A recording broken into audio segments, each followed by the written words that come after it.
अब एक चीज़ देखेंगे कि जब जज जो होता है जब फांसी की सज़ा सुनाता है तो दो चीज़ें इस पर ध्यान दीजिएगा। फांसी की सज़ा सुनाने के बाद वो स्याही को कलम को तोड़ देता है। वो इस बात का संकेत है कि अब हम आपके ये जो फांसी की सज़ा सुना दिए हैं ना, हम जज होने के बावजूद भी अब इसमें कुछ बदलाव नहीं कर सकते। यानी ये कलम अब मेरी किसी काम की नहीं रहेगी, क्योंकि हम ये कलम रहने के बावजूद आपकी सज़ा में अब कुछ चेंजिंग नहीं कर सकते। इसलिए जज को बड़ा सोच समझ के फांसी की सज़ा सुनानी पड़ती है और तोड़ देता है।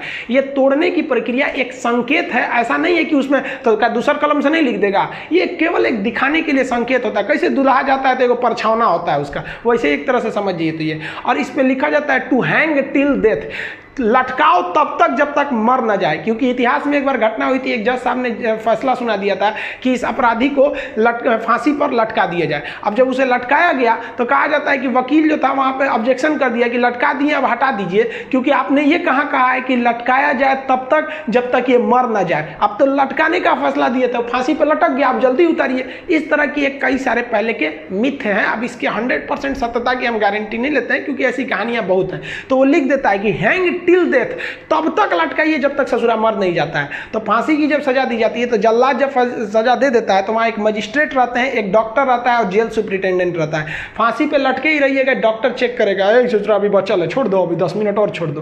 तब तक डॉक्टर नहीं कह देता, जब तक कि मर नहीं गए तब तक आपको लटकैले रह जाएगा। फांसी जो है वो अक्सर मॉर्निंग में ही दी जाती है, क्योंकि जेल प्रशासन के ऊपर सबसे बड़ी जिम्मेदारी फांसी की होती है। वो सुबह सुबह इसे निपटा देना चाहता है, और सुबह के समय जनता मीडिया भी उतने ज़्यादा एक्टिव नहीं होती है। खैर ये सेकेंडरी वजह होता है।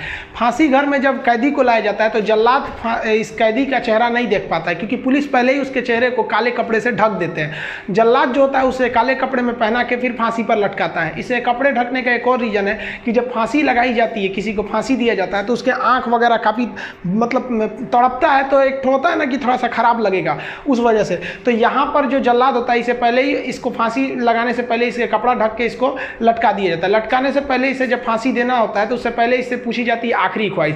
यहाँ वो अपने पसंद का खाना खाने को कह सकता है, अपने रिश्तेदारों से मिल सकता है, या कोई धार्मिक ग्रंथ कह सकता है कि हम उसको पढ़ना चाहते हैं। इससे ज़्यादा उसकी कोई ख्वाहिश नहीं पूरी की जाएगी। ऐसा नहीं कहेगा कि हमको मर्सिडीज में घुमा दीजिए, ये मरने वाला होता है, इसकी ख्वाहिश क्या बची रहती है। इन सबको तो अपने तबीयत खराब हो जाता है।